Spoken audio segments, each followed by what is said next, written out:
Mathematicians, I'm here to get you ready for your pre-AP test. I wanted to go over a couple things about triangles, things that we've talked about this week. One of the things that we talked about is that triangles' angles are going to add up to 180 degrees. And so you always need to know that whatever angles you have, they're always going to add up to 180. They will never be more than 180. So if you've got a triangle that has three angles, two of them, the most they can add up to is less than 180, right? They can be like 179 and something, but they cannot be 180 because then you wouldn't have any third angle. So you're going to have to always have it add up to 180 degrees. And so if you've got something like a 100-degree angle, your second one can't be 80 because then it would be more than 180 when you add in your third one. Those are important things to know. Triangles' angles are 180 degrees. Make sure you write that down.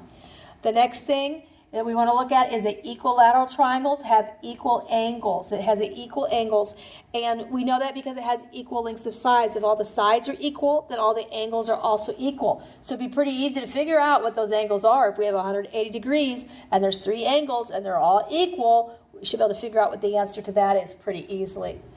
I want to remind you that to find a missing angle in your triangle, you're going to add all of your known angles together, and then you're going to subtract them from 180 because that's our total degrees that we have. And so we can find the missing angle.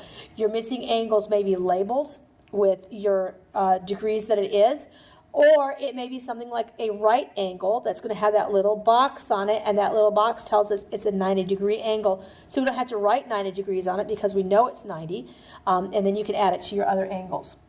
I also wanted to remind you about complementary angles. We said that a complementary angle is the angles that add up to be 90 degrees. So the complementary angles tell each other you're acute angle, and the other one says you're right because they're always 90 degrees. I didn't write it up here, but you should also probably write supplementary angle. Remember, the supplementary angles are very supple. They always do the splits. They make 180 degrees because they have a line there. So complementary is 90, supplementary is 180. Make sure you write down all of that on your paper. If you need to freeze it right there, you can. All right, guys, remember we were talking about supplementary angles just a minute ago. They're always doing the splits. They add up to 180 degrees. So I have a question here. You're going to have one on the test that's going to be a lot like this. The numbers will be different, but it's going to be a similar question. This is the measure of angle A equals 75 degrees, and it's supplementary to B. And I probably should have made that angle B, so let me change that to angle B. So it's supplementary to angle B.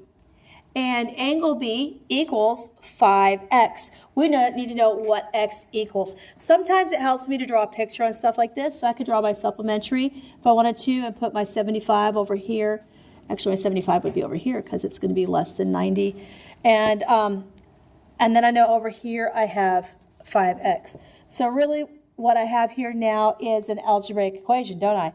I know that 5x plus 75 is going to equal something, so all I have to do now is just write 5x plus 75 equals 180, and then I'm ready to just go ahead and do my algebra that you guys have been doing.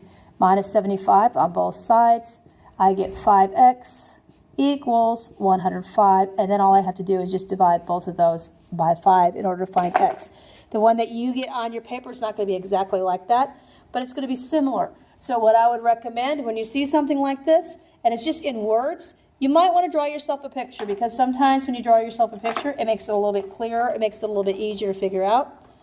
Once you've got your picture, in order to solve for something like this, I have to make an algebraic equation. I'm not going to be able to just look at that and figure that out really easily. I need to go ahead and write it out and do it all the way down.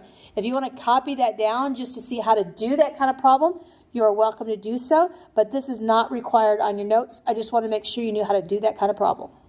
Okay, you're going to see a question that's something like this also. So first of all, I want to remind you that even though we haven't talked a lot about perimeter, that perimeter is just adding all the sides. When you're looking at polygons or triangles, things that are not your typical things with the equations, you just had to add all the sides together to find the perimeter. So if I have an isosceles triangle, it's got two congruent sides. These little lines here means the measure on both of these sides is exactly the same.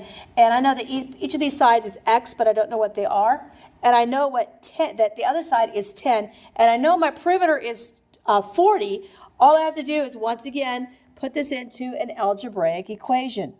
And I could say, my perimeter, this is going to equal 40, and I know really that it's 2x plus 10 is going to equal 40 because I can just multiply those two sides together, right? Now I can go ahead and solve this algebraically. This is a pretty easy equation. You can probably figure it out in your head. I bet you've already figured out if I subtract 10, I get 30, and 30 divided by 2 is 15. So each of these sides would be 15 because they're congruent sides. So when you end up with one like this is how you solve it. If you want to write that down to remind yourself, you can. But you do probably need to write down perimeter is add all sides because you are going to have a question exactly like this with an isosceles triangle. All right, guys, I'm not going to show you every single problem on this test because I really think this is something that you guys can probably get. You've been working on this for a while. You've been doing really, really good with it this week. So this test has only got 10 questions on it. They all have to do with triangles. You're either going to be figuring out the angles, you're going to be figuring out the lengths of the sides, you're going to be looking at the perimeters, you're going to be looking at complementary angles, supplementary angles. This is stuff that you guys have been working with all week. I don't think you're going to have a problem with it as long as you take it slowly. I only made this a 10-question test, so you have plenty of time to think about those algebraic equations and figure out those things. Take your time on your test. Make sure you remember the kinds of triangles, what the angles mean, and what complementary and supplementary mean, and I think you're going to be just fine. When you get done with the test, you're going to have some time to get working on some of your think through math and to get caught up in stuff because remember, we do have the end of this semester that I'm taking grades. I'm not going to take any grades after Thursday next week, so make sure we're getting all of our papers turned in.